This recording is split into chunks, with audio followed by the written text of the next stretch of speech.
Hypoxemic hypoxia. I got that one. I've heard that one somewhere. So what is hypoxemic hypoxia?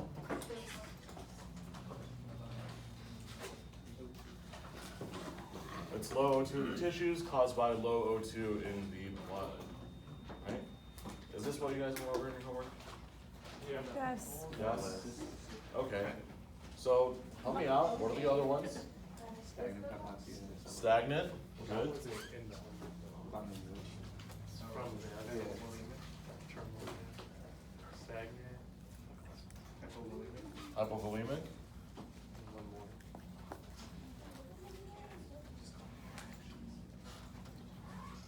There's one fancy one. Histotoxic. Histotoxic. What causes histotoxic? Cyanide. CO. CO. Cyanide. Good.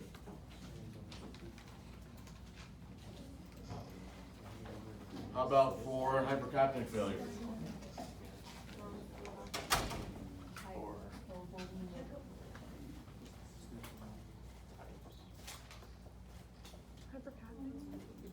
Are there any subcategories for hypoxemic, stagnant, hypovolemic, or circulatory, and histotoxic? These are all forms of hypoxia, or these can all lead to forms of hypoxia, issues with these. So histotoxic meaning that something else is bonded to or is preventing oxygen from binding to the hemes on the hemoglobin, right?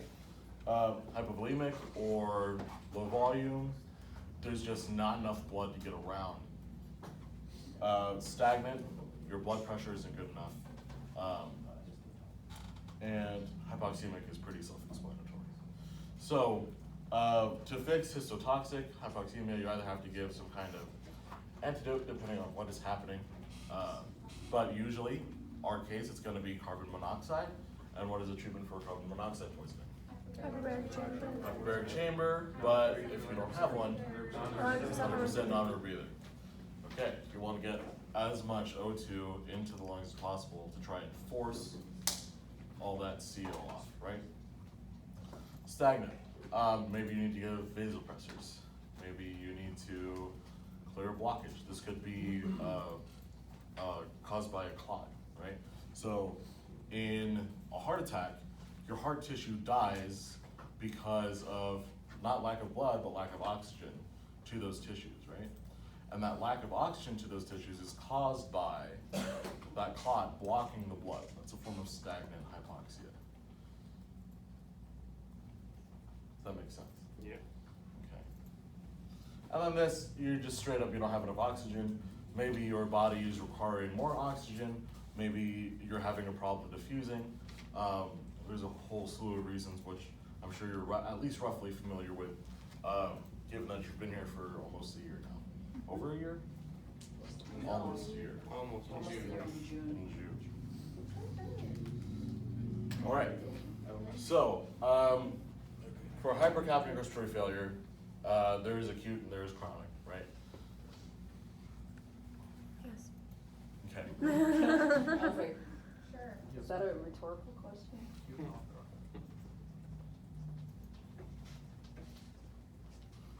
Which one do you have to deal with more often than not? Acute. I would say acute. Acute on chronic is the right answer. But you're mostly handling the acute side.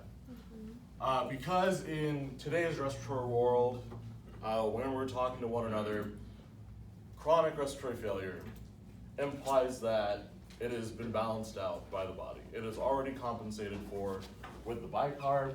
That is where they now live. To try and correct them to a point where we are would be to hyperventilate them. So we don't want to treat, we're not going to be able to treat very well chronic respiratory failure. But where we are concerned is acute respiratory failure. And of course, you can't have acute on chronic. That's like 90% of our patient population. Or is people who already have a pre-existing chronic respiratory failure. And now something's happened that it's exacerbated the condition. Maybe they got sick with the flu. Maybe they have pneumonia.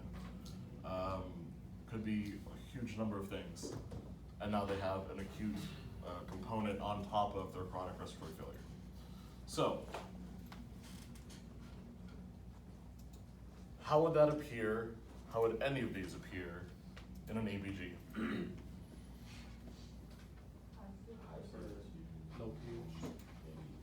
Anyone have an ABG that they can remember from clinic? Sam? pH 7.22. CO2 was 68. O2 was 43. Bicarb was 26. Okay, is this acute respiratory failure or chronic respiratory failure? Acute. Acute. Is there any chronic component?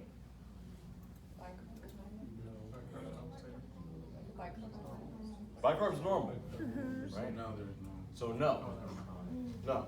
This could be you or me on a bad day, right? This isn't gonna take years and years to develop. This could be after a huge number of things. Is there anything else wrong with this ABG aside from the pH and CO2? The O2. Oxygen is pretty low, right? So, tell me a little bit about that patient. What happened?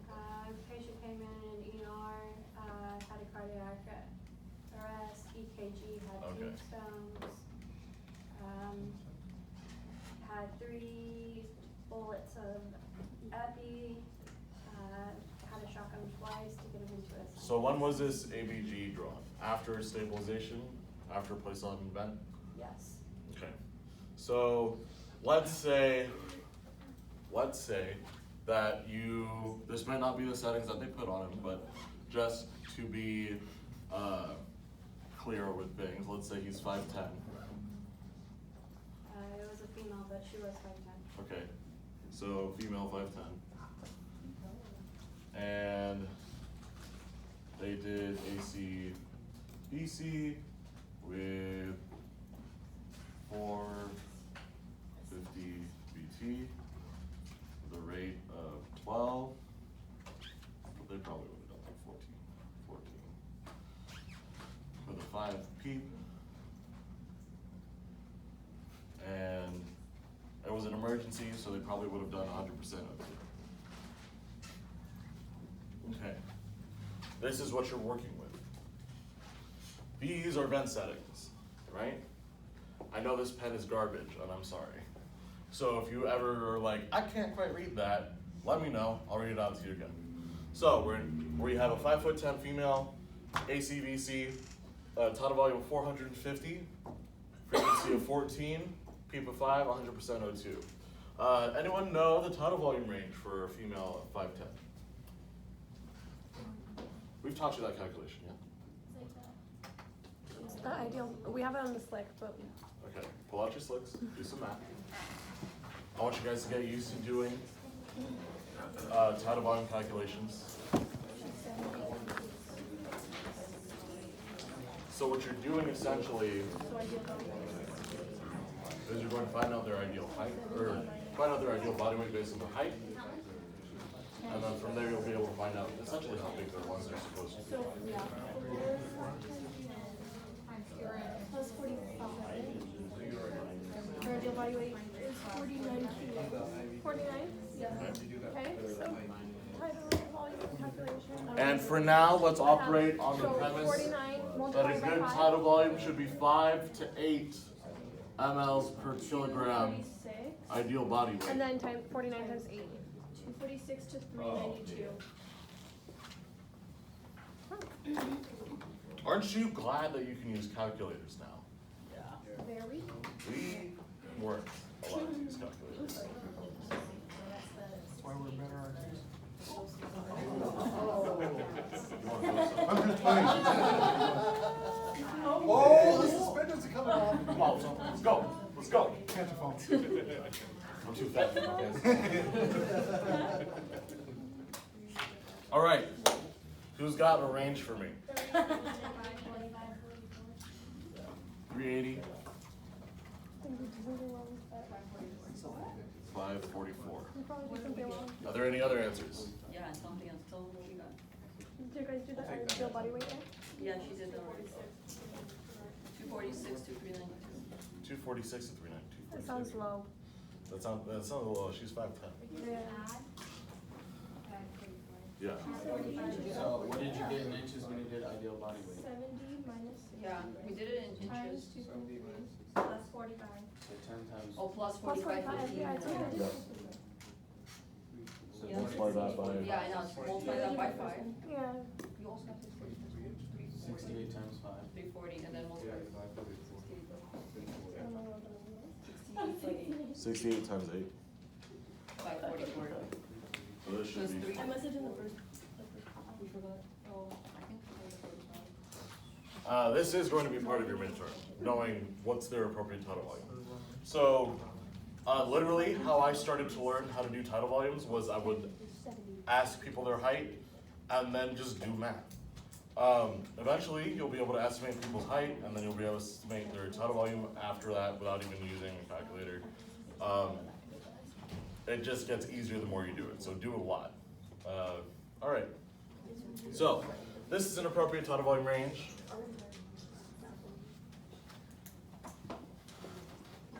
And what I'm going to tell you right now, is there a question about math?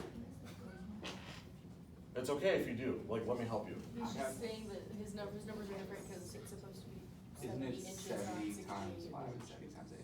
No. No, you have to do the So ideal do body weight. ideal first, body weight. And then title. Yeah. So you gotta find your ideal body weight first. And that, the ideal body weight is based on your Has the height. picture of this thing. So yes, you're going to use, it's 70 inches, you have to subtract 60. Then you multiply that by 2.3. Plus 45.5 for females. And then you multiply that by your tidal volume range. And this ideal range may change depending on disease process, but that'll be after the midterm. So for now, everything is 5 to 8 mLs per kilogram of ideal body weight. So, there's a reason why I wanted you to get that, but first let's backtrack a little bit. We have two problems in this ABG. This is actually a good ABG to look at right now. What are the two problems again? Tell me. Ventilation and oxygenation. So, Devin. Sorry to put you on the spot, but you were looking at me and I was like, which one of these would help with ventilation? With ventilation, Mm-hmm. the 14, Good. frequency, And? and tidal volume. Good. You have no idea how many people struggle with that, and I've had to tell them time and again.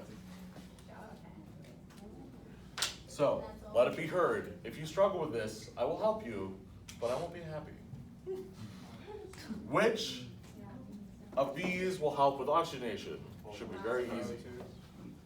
Keep an FiO2. And that's only true for volume control, right? Nope. Wouldn't it- Always.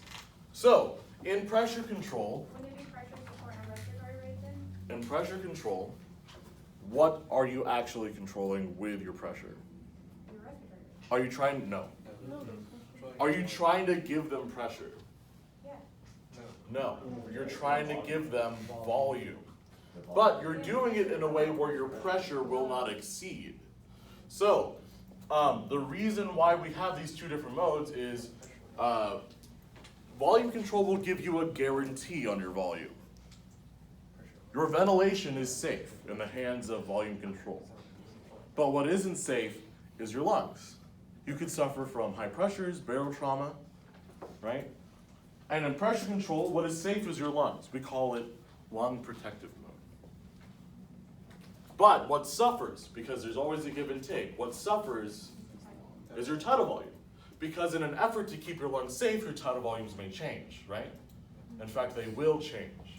If it becomes harder to ventilate in an AC mode, AC-VC, excuse me, if it becomes harder to ventilate in volume control, what will happen? Will your pressures go up or will your volumes go down? Pressures will go up. Now, if the same thing happens in a pressure control mode, what will happen? Will your pressures go up or your volume go down? Your volume will go down. So, Even though on the ventilator we're adjusting pressure, I want you to think of that. I want you to think that English is difficult. That is actually you controlling volumes indirectly, Okay. right? Got it. That makes a little bit more sense Yeah. now? Okay, solid. That is a very important concept to really get down. So, good.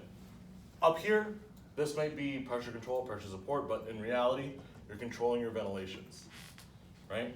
Or you're controlling your tidal volume. Because when you multiply these two together, tidal volume times your respiratory rate, what value is that? Minute ventilation.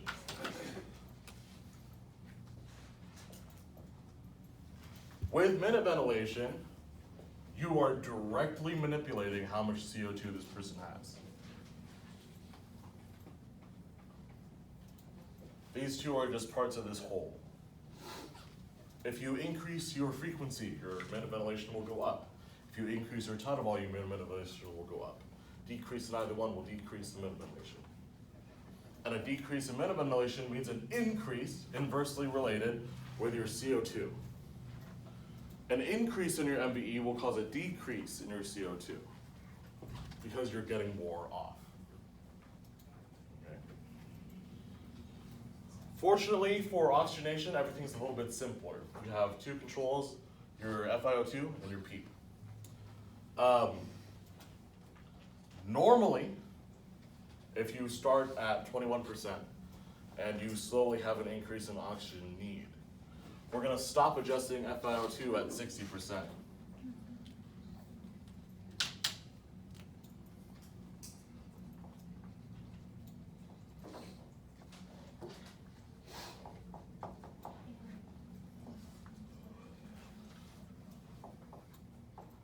Then you're going to go up on your PEEP until it affects your heart or you've achieved the oxygenation that you want. Quick question, why does PEEP help with oxygenation?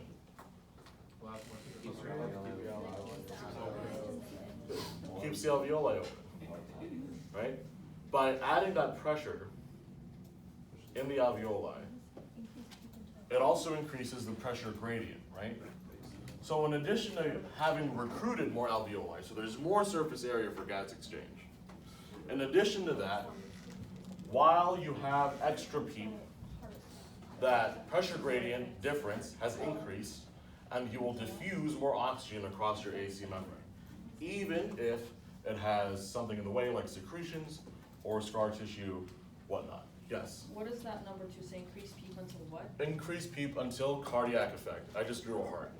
What do you mean? Getting there, I promise. So, the downside of PEEP, the side effect, right, is that as you inflate your lungs at a constant rate, there's more pressure on the heart. Exactly. Your blood pressure will drop with an increase in PEEP beyond a certain point. And that's because that transthoracic pressure is now greater than what your heart can provide. So it's going to have a harder time pumping out blood. Your blood pressure will drop subsequently. So we call that a cardiac effect, negative cardiac effect. You want to increase your PEEP until either one, you've achieved your oxygenation goal, or more likely two, you cannot increase it anymore because your heart is starting to have trouble pumping blood. If that becomes the case, you must return to your previous PEEP setting. So let's say I was at 15, I went to 18, all of a sudden blood pressure tanked, and I'm like, oh crap, I'm gonna turn it back to 15. Because why would you risk turning it back down to 16? Maybe 15 is the exact limit. You wanna go back to the last place you know you were safe. Everyone clear on how PEEP affects oxygenation? Why would we not want to just go all the way straight to 100% all the time? O2 toxicity, right? And to some extent, absorption atelectasis. In addition to that, we find that beyond 60%, it is harder to get people to respond to FiO2. So they might respond better to PEEP. So that combined with the prospect of O2 toxicity and absorption atelectasis, it's safer ultimately to try them on some PEEP until we get to this cardiac point. And then after that,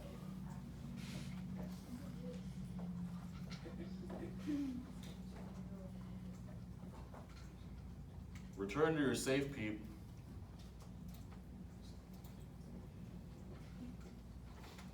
And increase FiO2. This pen is garbage, but it feels so new. How dare you? Okay, cool. So when you're adjusting your, yes? I'm sorry. No, what's up? So I'm kind of confused because I've been taught this before, but I thought it was like you change the pressure support, kind of like how BiPAP is.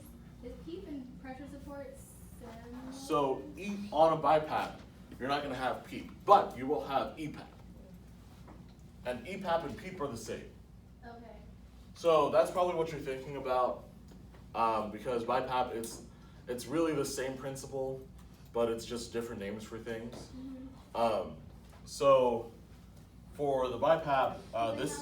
How would you increase PEEP? Like when you're saying increase PEEP, how would you do that? By increasing your PEEP setting on the ventilator. There's a knob, I promise. If there's not a knob, you should let me know because then we have to find it. So for BiPAP, it's a little bit different because it's non-invasive and there's not as much of a seal. So it's harder to guarantee that you're actually getting this PEEP. So we operate on a little bit different of a principle, but your EPAP will still help with oxygenation. But it probably won't get to the point where they're gonna have negative cardiac effects just because of the nature of the device that you're using. Okay. So, good linking there though. Establish that, explore that after. For some reason, I was just thinking like two things had to change for PEEP, but yeah, it makes sense. You Just one dial. Okay. So, very good. Everyone clear on the pathways of increasing your oxygenation support? Yes, question. So if you increase, let's say, take your example of you were safe at 15 and you increased it to 18 and your blood pressure changed, so you went back to 15. Yep. With my increased FiO2, do I still risk refractory hypoxemia if I increase it because of my PEEP being so high, or? Refractory hypoxemia is not a side effect. If the patient is going to respond with refractory hypoxemia, they're going to respond with that regardless of what you do. Or the O2 right? toxicity. See, yes, you are still going to be at risk for that. Anytime you're delivering O2, that is a small risk. Have I ever seen somebody have that issue? Not clinically, but it is a documented phenomenon that we have to be aware of. Honestly, O2 toxicity, acceptable risk. If you don't give them the oxygen, they will be brain dead in literally under an hour. So, give them the oxygen, deal with repercussions later. You just have to know. That's the logic behind giving them as little as possible, wanting to wean them as quickly as possible. So, on that topic, if you were going to have someone, let's say you have the same person, they're on 100% FiO2 and their PEEP is 15 and you want to walk them back down, you're going to do this exact same process in reverse. So you'll get the FiO2 down to 60 safely, and then you'll decrease your PEEP slowly and safely, and then you'll decrease your FiO2 again after your PEEP gets back to 5. So, just the same dance, you're just doing it backwards now. Okay? Question? Is 60% like the safe net number, or is like?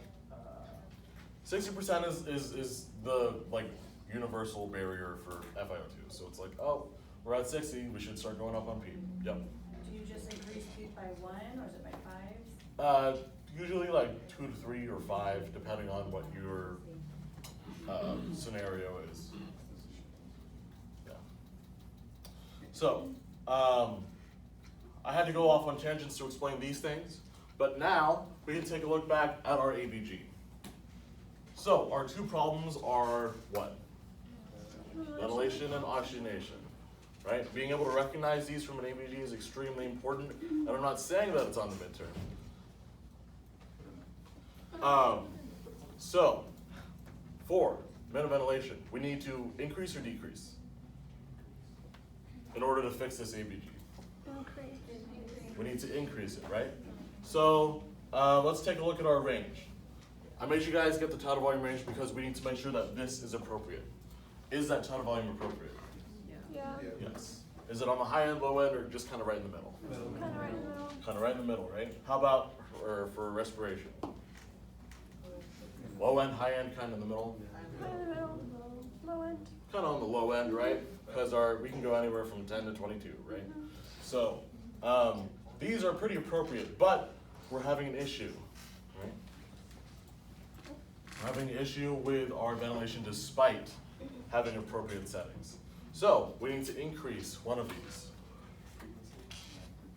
Frequency. Yeah. We'll go up on our frequency first. Yeah, going up to 16. So we'll go up to 16. That is the wrong color.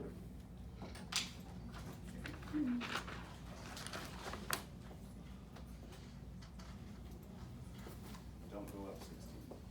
Go up to 16, yes, correct. Don't add 16 to that. So, how would you check to see if that worked? What would you do as a therapist? Do another ABG, good. All right, so let's say that addresses our ventilation issue. It might not, it might be like right there, it might be a little bit too much. It all depends on what that ABG says when we get it back. What can we do for oxygenation? Increase the PEEP. Can you increase the FiO2? No. Because it's at 100%. So, in emergency situations, we kind of forego this whole dance here. We go straight to 100%. If anyone's ever intubated in a rapid sequence intubation and they were on a non-rebreather before and they weren't satting very well, we're just gonna keep them at 100%.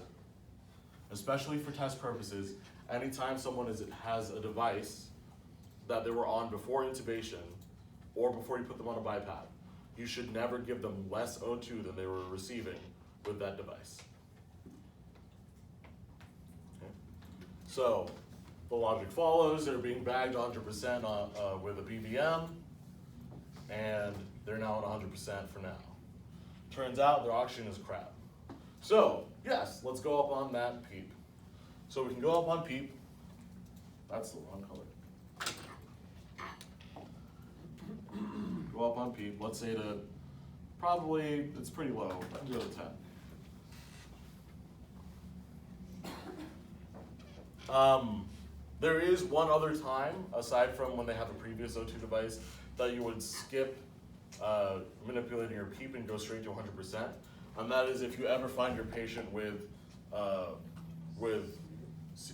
in the 40s.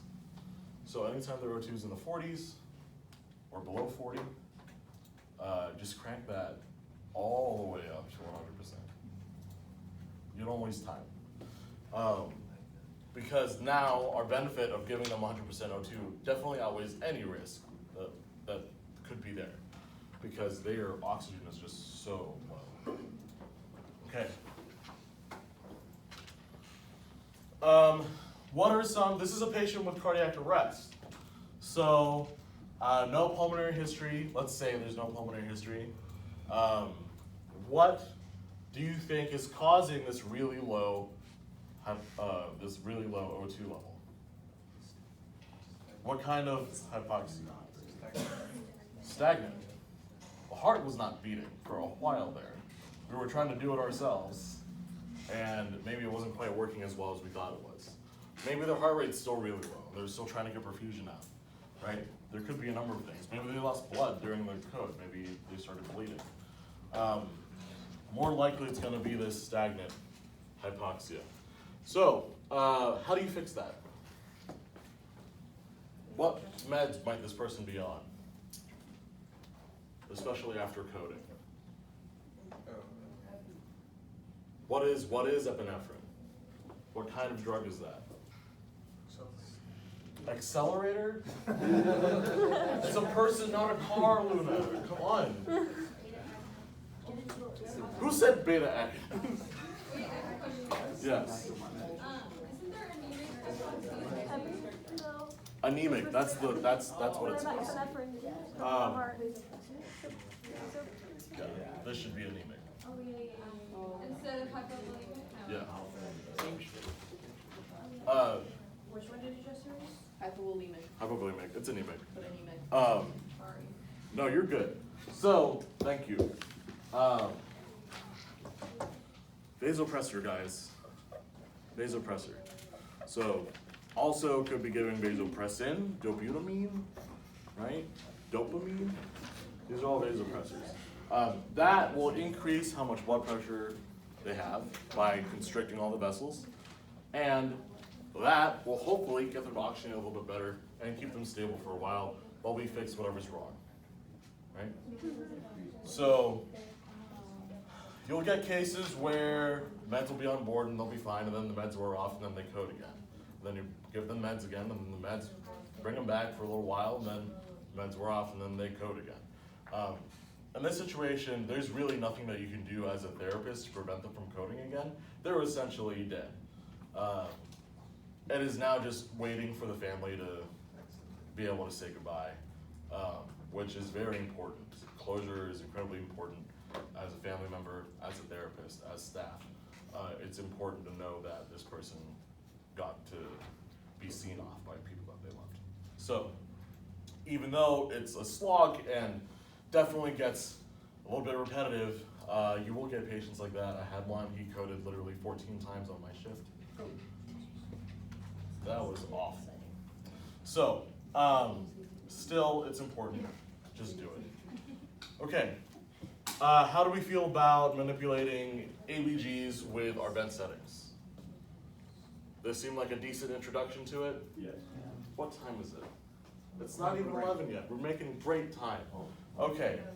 So, let's do one more, shall we? And erase this.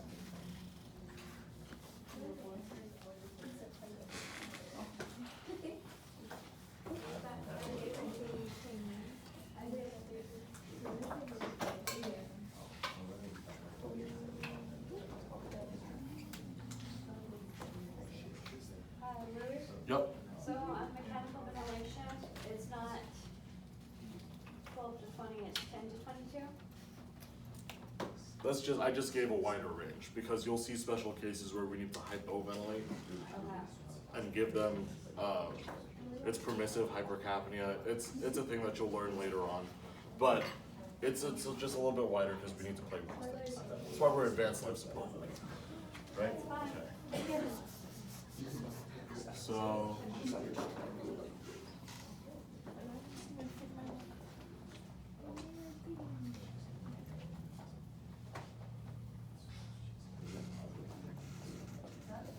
That's a male. It's a male.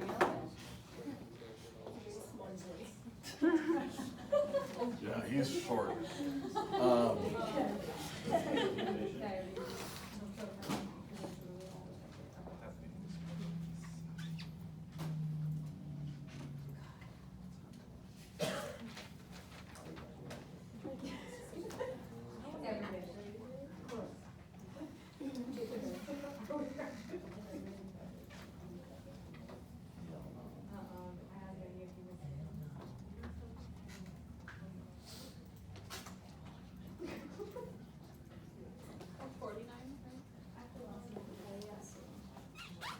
Okay.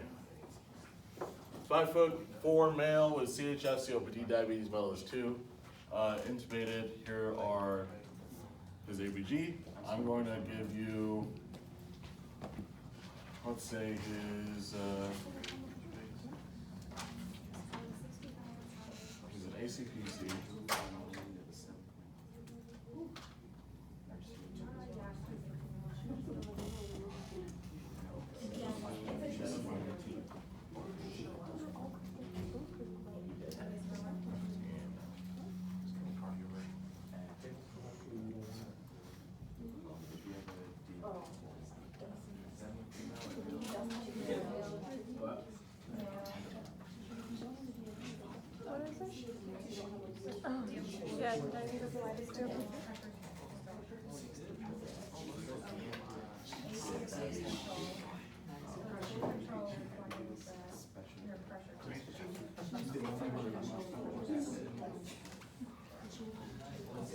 Tidal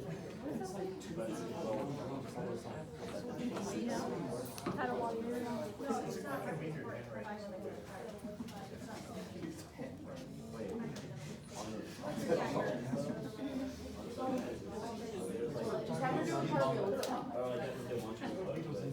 What's out of the bottom?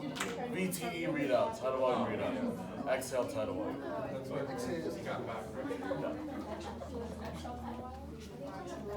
Exhale, tidal volume. You guys already got your answer? So if you're giving them 500 and they only get 280 out, but then. We're giving them 500? No, I'm just saying. Oh, you mean like theoretically? Yeah, so there might be some kind of obstruction that's preventing. We had that. Maybe there's a leak. Yeah. There could be a leak, there could be an obstruction. Yeah, there's rarely leaks, right? Depends on how good your nursing staff is. Yes. Exhale, tidal volume, readout. VTE.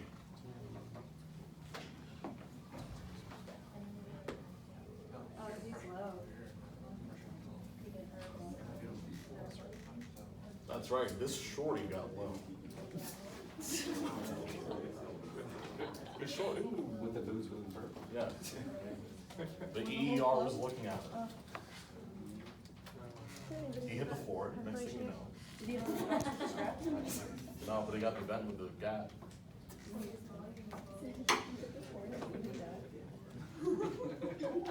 So you kind So, you can do it. I will stand think about what your range is. Hello. Yes, question. So with his tidal volume readout being 280 and his low. Hold on, is it an answer or is it a question? Actually, it's a question and answer. Okay, let's hold on, let's give people time to get their thoughts on paper real quick, okay? Yes. Tidal volume readout. I could literally just do this and it means the same thing. Just VTE. What the heck is a readout? Like That's just reading what the out vent's loud? saying. Yeah. Oh. I don't want you to think that you can set tidal volume. Okay. Hold. Yes. I think that's what Andy was talking about, how there's been no pressure. Yeah. Now the ventilator and then your rate would be each time. No, I understand what you're saying, but you have to. But I get where you were Okay. going with that too. Because I get that a lot from students who are like, but it's pressure control. And I'm like, yes, but you're manipulating. Good. I think I was talking more about like the setting button. Yes, the buttons, yes, you can use this.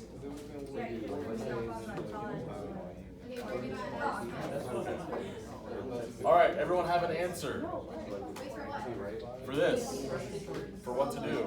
Yes. Come on, man, hurry up. Y'all have 2 minutes.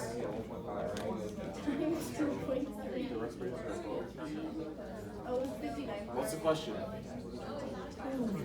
What, is it your answer? You have to wait, like everybody else. Yes. What's your question?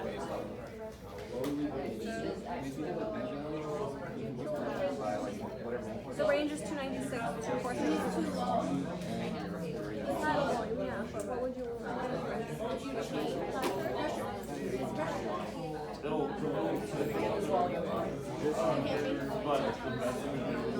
Pressure will manipulate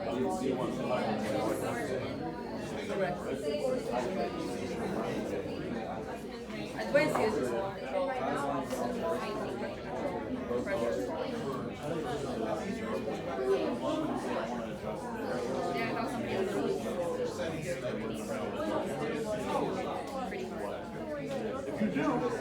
It is. It was so nice.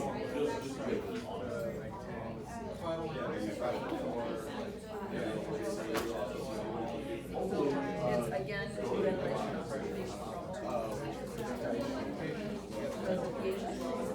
No, the oxygenation is 65. Okay, so we're just wait. The pressure.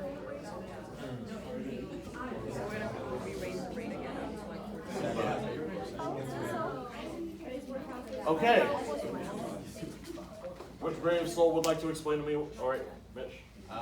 So his Listen up, please. His tidal volume is too low. What is his range? What's the range you got?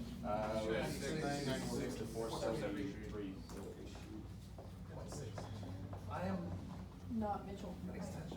And his CO2 seems really high, but because he's a chronic, his expected CO2 range is 81.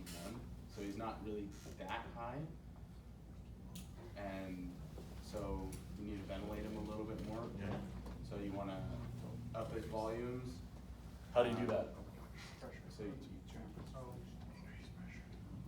yeah. Thanks, everybody but Mitch. This entire half of the room but Mitch. Increase your pressure to 17. Okay. And I was just talking about this with Sam. You're not going to really be able to know what that's going to get unless you do it. So I want to tell everybody right now, for the purposes of the midterm, if you get a situation like this, know that we know that it's a plastic lung and it's not going to replicate exactly what that patient would be having. So make sure you just verbalize things like, I want to turn this up to get an appropriate tidal volume. Just that kind of thing. Just be clear about what you're doing, be clear about your chain of logic, so that we know that you're thinking the right way. And then along with that, you could even increase the frequency a couple as well. So bring them up to 14. We'll try to do things just kind of one at a time, Yeah. because this will probably fix it. Is it wrong if you did the frequency first? Yeah, just because the tidal volume's out of range. Normally, That makes sense. If the tidal volume was in range, but their ABG was like that, you would just change the respiratory rate. correct. Oh, okay. So a lot of times it's going to be frequency first, and then you adjust your tidal volume.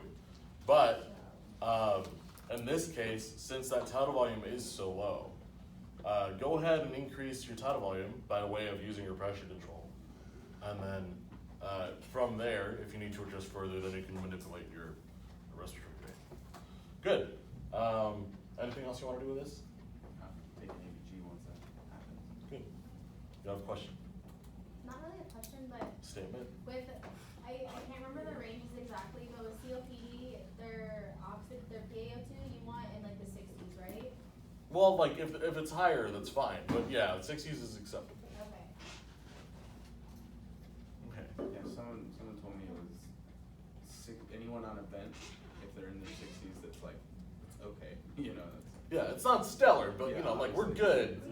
No brain death will occur. definitely stable. I heard this thing from one of my preceptors. They said like if they're 70, then expect their oxygen to be in the 70s. What? That should be Where are you? It's usually Like if they're 70 years old. I've never heard that before, but sure, I It guess. sounded right. A lot of things sound right. Like if they're 70 years old, they're not gonna have like perfect. Sure. Just use normal values and use your critical thinking. Okay. Well, think about why. Why do the older population tend to have less lung function? They're Right? old. Is it just because they're old? But their things don't work as well. Right, so why don't their things work as well? What have they done? Was this guy a sawdust, a miller, and he has sawdust all up in his lungs? Or they smoked like 8 packs a day when they were 4? You know, these people are old. Things were different. Yeah, she made it sound like Asbestos? it was every like 7-year-old. It's not gonna be every 70-year-old. There are.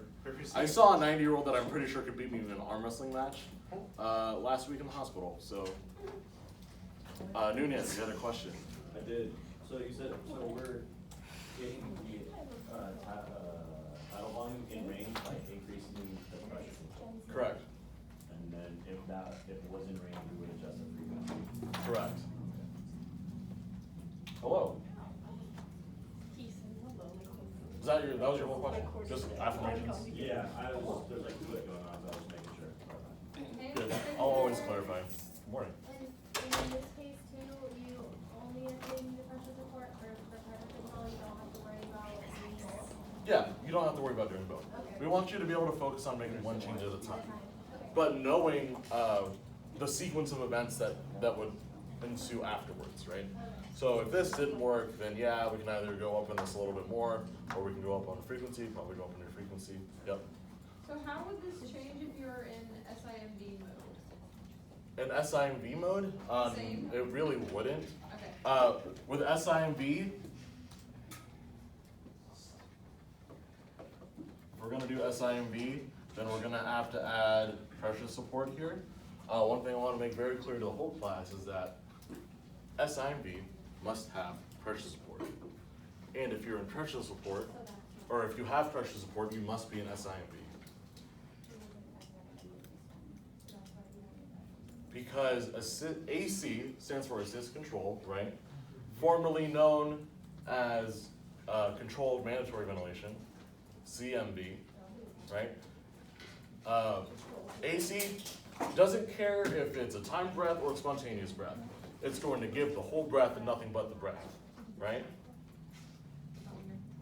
But in SIMV, it does care, and it'll acknowledge a spontaneous breath from the patient and give, instead of the normal breath, it'll give pressure support instead. So pressure support operates literally on the same principle as pressure control, but it should be lower, always lower than your pressure control, because it's a supported breath. You're supposed to be encouraging them using their own muscles. So let's say you do a pressure support of 10. How do you know if that's appropriate? You should check their spontaneous tidal volume. The logic follows, right? Because with pressure control, we're trying to make sure that their tidal volume is appropriate. And now that they have this spontaneous breath that they can take on their own, we want to make sure that we're giving them enough support where on average their breaths will be appropriate spontaneously. So let's say that he's getting 280 with a pressure support of 10 on spontaneous breaths. What should you do? Turn it up, right? So let's say it's 15 and spontaneous tidal volume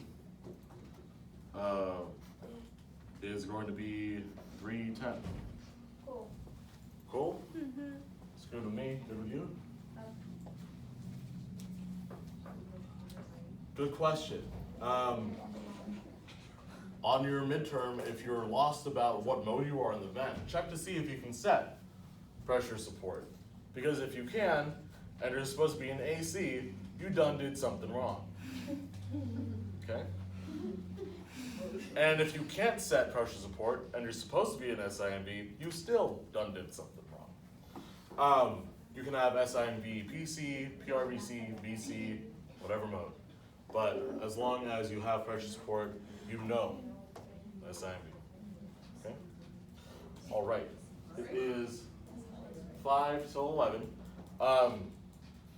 Originally, I'm going to have tutoring today after micro, but since I have you all here, if you guys would like to go over some things for tomorrow's quiz, we can do that instead. Yes. Okay. Before we get rolling, yeah. Can we do like